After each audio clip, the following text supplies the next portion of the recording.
I'm Ruby Carr, and I'm just a teenage dirtbag. No. I'm Ruby Carr, and this is the story of Wheatus, Teenage Dirtbag. You know the songs. Just making people feel something. It's been a pleasure to work on this song with her. But do you know the history? It's a struggle making any kind of record. I don't always have the direction or concept. This is Encore, an in-depth look at the stories behind the music. Here's iHeartRadio's Ruby Carr. Nostalgia is one hell of a drug, and music, in my humble opinion, is the best carrier of that magic elixir directly into our brains. While pretty much any song can be propped up as a totem of days past, sometimes songs feel specifically engineered to bring us back to a place and time. While many songs that we've covered over the course of this podcast distill the feelings of high school awkwardness and teenage angst, I'm looking at you, Simple Plan and Jimmy Eat World, there's no song that declares itself as loudly and proudly as a nostalgic teenage anthem like the certified granddaddy of them all, the Wheatus ode to lovable losers everywhere, the year 2000 anthem, Teenage Dirtbag. Wheatus was formed by Brendan B. Brown in New York in 1995 after leaving skate pop outfit Mr. Jones to focus on his own music. As the band's key songwriter and guitarist, Brendan called upon his brother Peter to play drums for his band, bizarrely named Wheatus, a derivative of Wheatus, itself a nonsensical nickname Brendan and Peter's dad called them when they were growing up. Wheatus' original lineup rounded out with Rich Legge on bass and, crucially, Brown's friend Philip A. Jimenez as a multi-instrumentalist for the band, providing a variety of musical talents by the way of keyboards, samples, and whatever else the group needed. As legend has it, it was an early version of Teenage Dirtbag played for Jimenez by Brown in a Guitar Center music store that convinced Jimenez to join the group, basically turning a Brendan Brown internalized pipe dream into an actual functioning band. Jimenez and Brown would regale the story for a recent Vice Noisy documentary. So one day I run into Brendan at Guitar Center. I hadn't played the song for anybody publicly at all yet. Saw you and was like, oh man, this is Phil. It's Phil. Oh my God. Look, watch this. You know, people who had heard Teenage Dirtbag were myself, my mom, and my sister, I think. So I was like the first real person. And I did it in a public place, which was weird. I was blown away, man. Like, you played the entire song. I played the whole song. You did the girl part. Like, Jesus Christ. We're both crouched down like this. I'm playing a steel drum, right? Yeah. You did play along. And I was like, her name is Noelle. I have a dream about her. She rings my bell. You like it? I like it. It was so stupid. But it was obviously an important song. Like, I was like, I want to make that record. Even from the very beginning, Teenage Dirtbag was the golden child of the Wheatus record. Brown and Jimenez began Frankensteining the opening hip-hop drum sounds together using a catalog of pay-for-use drum samples and DJ scratches, something not usually done by rock bands, telling Vice. We built all the drum sounds on the original recording of it. You could go and buy these very expensive CDs, and you would essentially be buying the license to use their samples. You just listen to every single snare hit. Yeah. And then another one. Yeah. And then another one. And then we'd be like, ooh, that one. This thing was made, though, for hip-hop and dance music. Right. What we were trying to do that was different was make it sound like a real drum set. Drummer. As we could. It wasn't a good idea. It was a fucking terrible idea. It was such a dumb idea. It was all had to be edited on this tiny screen and took hours and hours with this like jog wheel. With that, we mapped out these really complicated songs. They don't make them like this. No. We made our own drum samples. In my mind, we were borrowing from Run DMC and Aerosmith. Another quirk of Teenage Dirtbag, or I guess less of a quirk and more of a signature sound, is Brendan Brown's extremely falsetto singing voice in the song. And not just in the opening verses and chorus either. The iconic final verse where Noelle invites the Teenage Dirtbag to Iron Maiden with her. Spoiler alert, but I mean, come on, don't act like you've never heard the song before. It is also Brendan, a skill he showed off to much. Okay, so everyone keeps trying to tell me that the really, really high voice in the Teenage Dirtbag song is actually you. It is. Okay, what's going on that you can sing that high? Because what do you have to do to yourself? Nothing. To get your voice that high? Nothing. Says this thing. Can you do it for us, like on cue?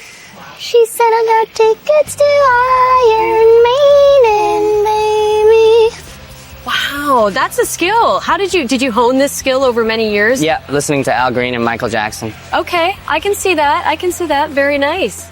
Okay. With some demos, including Dirtbag, recorded mostly by Brendan and Philip, Wheatus' big break would come in 1999 when producer Ray Maiello got them booked at the legendary New York club Luna Lounge.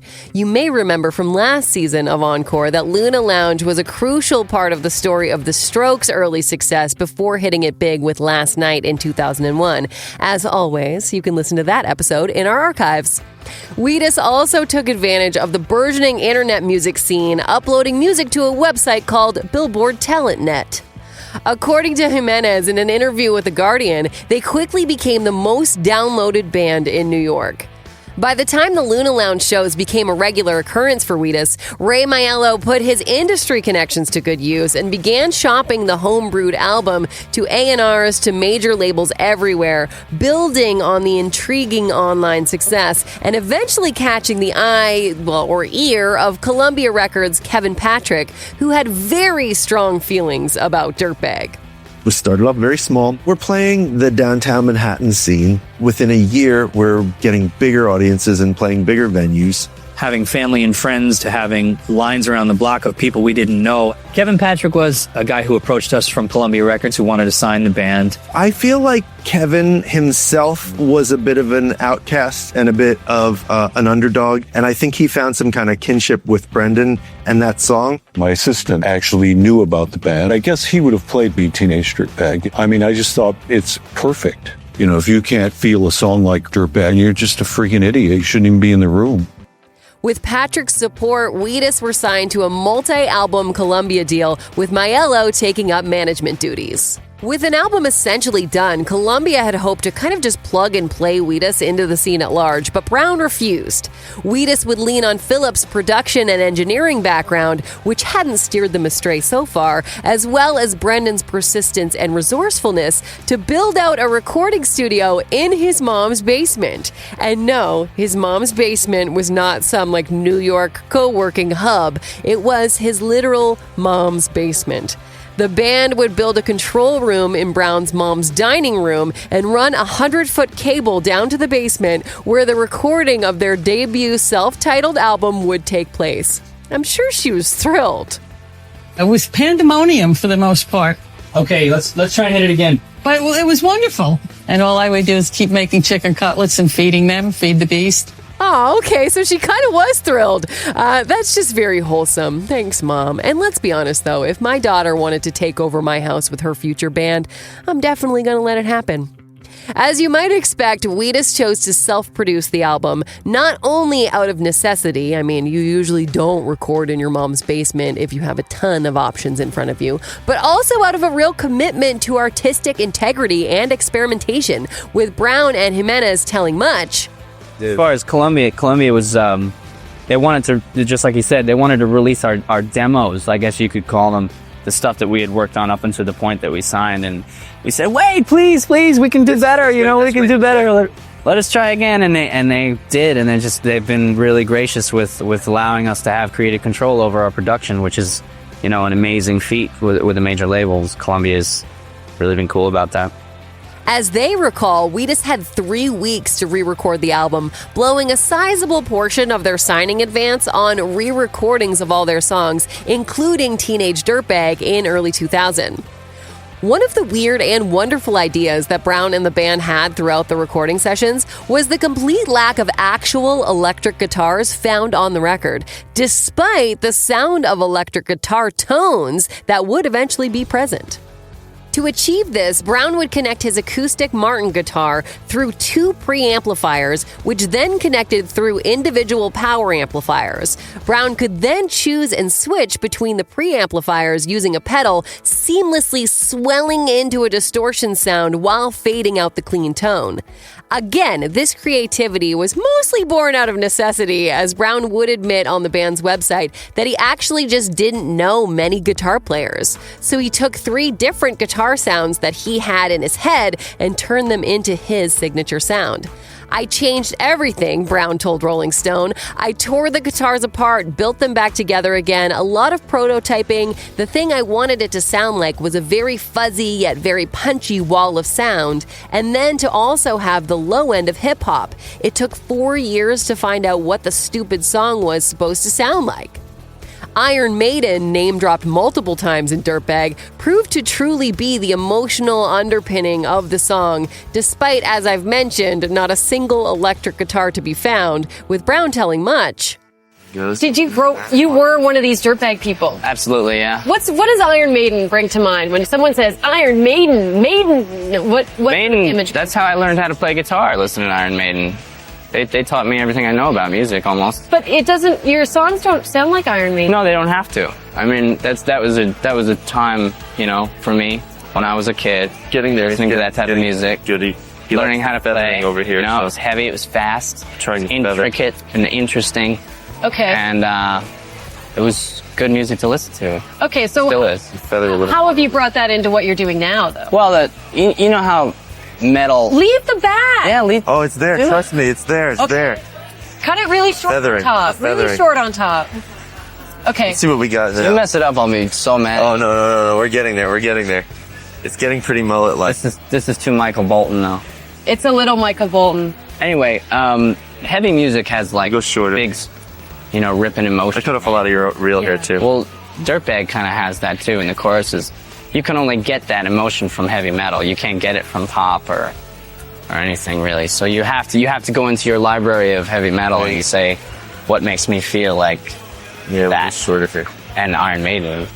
Okay, so what's the feeling then that you were really looking for in the Dirtbag song? Kind of a breaking free sensation. That's why I listened to metal when I was a kid. AC/DC and Metallica and Iron Maiden all made me feel that way. By the way, if you're wondering what the hell keeps interrupting their collective train of thought in that clip, Phil and Brendan were giving the host, Rachel Perry, a mullet hairstyle live on air in real time by cutting up a wig on her head while she was asking questions. I'm going to share it on our socials. It is very chaotic, so make sure you follow us at iHeartRadio CA.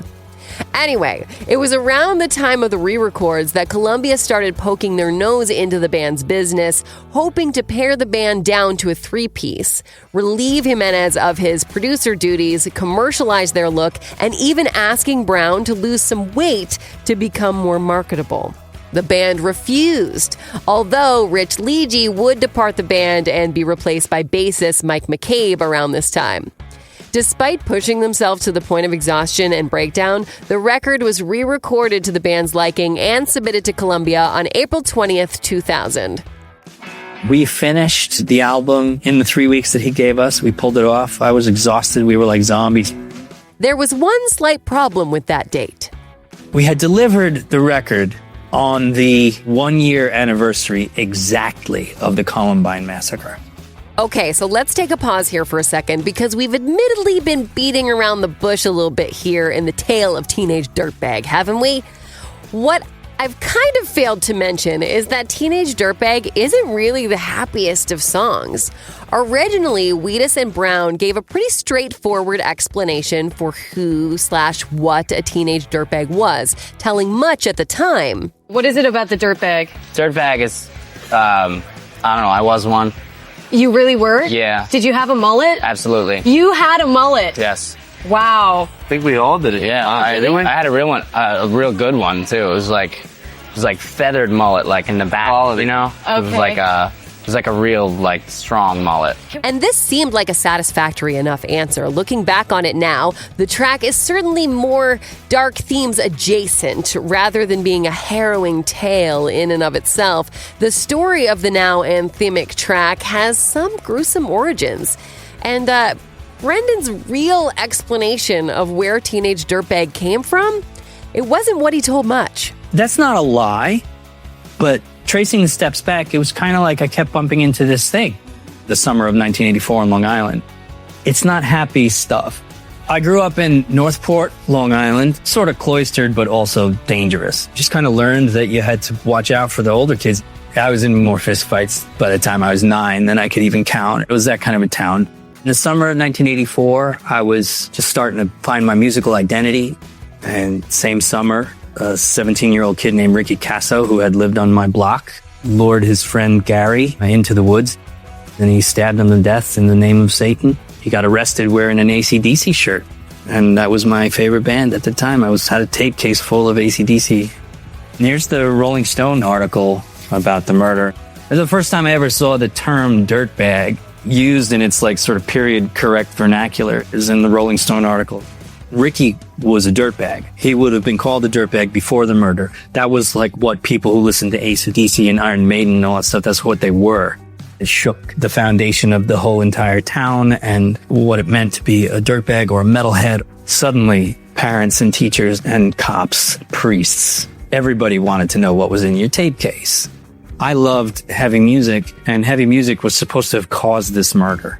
Yes, more than a decade and a half before Teenage Dirtbag's release, young Brendan Brown was traumatized and stigmatized by the infamous Ricky Casso satanic ritual teen homicide that took place in Brown's very hometown of Northport, New York.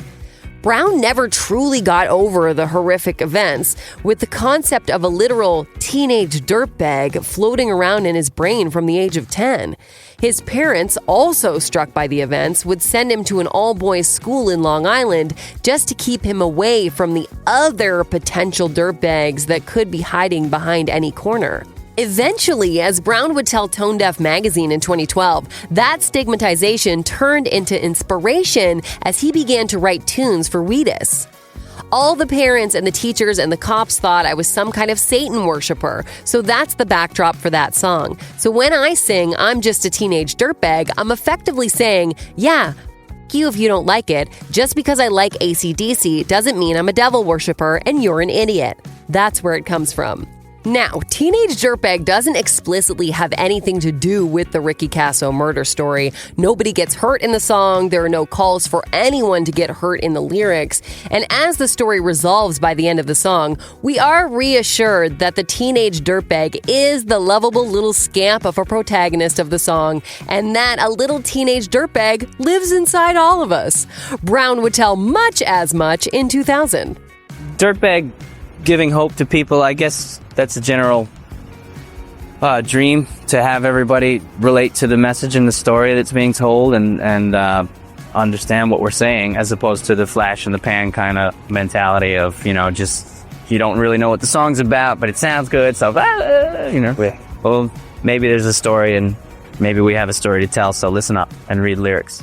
Despite all that, admittedly, there are some incredibly ill-timed lyrics in Teenage Dirtbag that had the industry freaking out upon release. In the now iconic second verse, Brown talks about his crush Noel's dick boyfriend, who is absolutely the dictionary definition of the word, inasmuch as he brings a gun to school and by all accounts seems to be a cocky, violent jock type. First, let's tackle the dick problem, really just a run-of-the-mill censorship exercise. The targeted way that Brown sings dick about the unnamed boyfriend character was deemed too offensive for radio, probably because it was contextually supposed to be, but whatever, so that one's easy. But it was the he brings a gun to school that really spooked the label suits upon delivery on the 1-year anniversary of the horrific Columbine high school shootings, where 2 teenagers murdered 13 people and injured 33 more in one of the deadliest high school shootings in U.S. history. Now, I gotta be honest, this story involves way more murder talk than I was expecting. Anyway, after the 1999 tragedy, media outlets speculated and pointed the finger at the cause of the shootings to everything from bullying to satanic rituals to violence in video games. There was definitely a cruel sense of irony that Wheatus would deliver an album with a song partially inspired by horrific teen violence decades later, at the exact time that heated debate around school shootings really entered the public consciousness.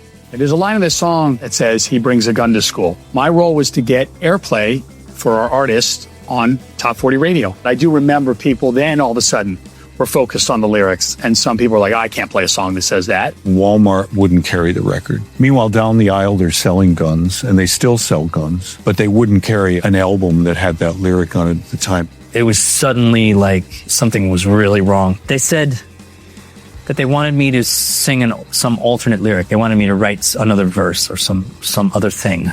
they couldn't have possibly known what they were asking me to do. They were asking me to rewrite my own personal history of life, where it came from, and the threat of violence that I felt was the only honest way to say the feelings that I had as a kid that made the song actually exist. They wanted to remove that. Made me regress and be defiant again, the way that I was antagonistic towards adults when I was a kid.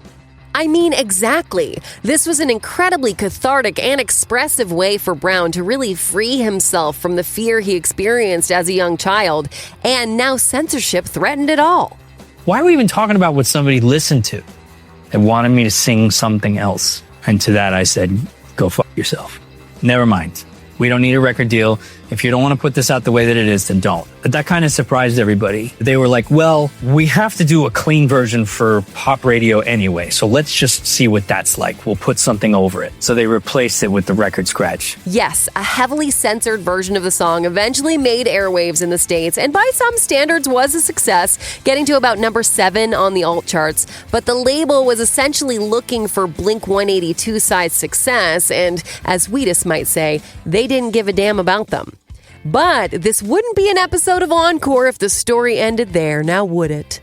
Yes, things started to look up for Brendan Brown and the boys when they got word that the international release of their album, and Teenage Dirtbag specifically, was faring much better overseas. Suddenly, the song spent 4 weeks at number 1 in Australia and also peaked at number 2 on the UK singles chart, along with varying degrees of success across other parts of Europe. Still not a hit back home, Wheatus would actually stick around in England for the better part of the year 2000, since, people like them there. And by the time they got back, they were more than a little pissed off with their domestic label.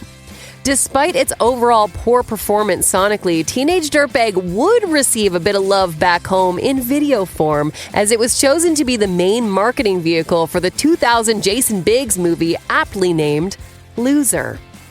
Never officially released on the soundtrack because there wasn't one, the music video for Teenage Dirtbag reimagines the characters of the film Loser as the characters played out in Dirtbag's lyrics. Jason Biggs brings Brown's dirtbag to life as the nerdy, Noelle-loving protagonist, while Mina Suvari plays Noelle herself, eventually inviting Biggs' character to an Iron Maiden concert date before they danced the night away at prom, obviously. The band would follow up their self-titled debut with 2003's Hand Over Your Loved Ones and would be dropped from the label very soon after. Clearly still bitter, Wheatus would actually re-release their sophomore album in 2005 on their own indie label as Suck Phony, which I'm sure you can do the wordplay with to decipher what they were really trying to say. Speaking of re-releases and reimaginings, in the 25 years since its original release, Teenage Dirtbag has more than stood the test of time as a global phenomenon, assumedly because, there have continued to be plenty of awkward teenagers in the world. The song has been notably covered by everyone from SZA to Walk Off the Earth to Rushton Kelly to Phoebe Bridgers.